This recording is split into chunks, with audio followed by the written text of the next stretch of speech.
जगदलपुर में पाछू 3 दिन ले लगातार बरसात होए के सेती मौसम अब बदल गया हवे।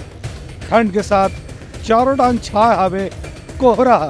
बस्तर संभाग में ये महीना में आमतौर पे कड़ाके के ठंड पड़ते, लेकिन ये दारी मिचोंग तूफान के स्थिति यहाँ के मौसम बदले हुए है। बस्तर के मुख्यालय जगदलपुर में पाछू एक हफ्ता ले कोहरा छाए हुए है। चक्रवाती तूफान मिचोंग के स्थिति यहाँ लगातार बारिश भी होत रही से एक स्थिति मौसम बहुत बदल गई रही से।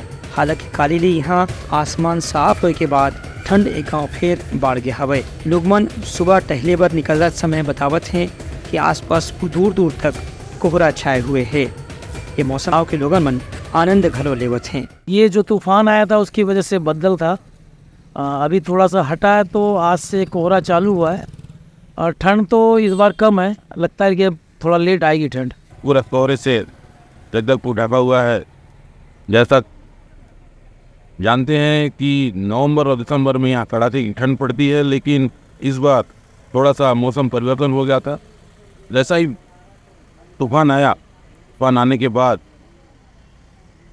3-4 दिन जो बारिश हुई, इसके बाद मौसम इतना सुहावना हो गया है कि यहाँ पर सुबह घूमने वालों की मॉर्निंग वॉक जिसे कहते हैं हम लोग एक सामान्य भाषा में, उनकी संख्या भी बढ़ गई है। दलपत सागर शहीद पार्क में लोग सुबह मॉर्निंग वॉक के लिए निकल रहे हैं। ब्यूरो रिपोर्ट, उतलंघा न्यूज़।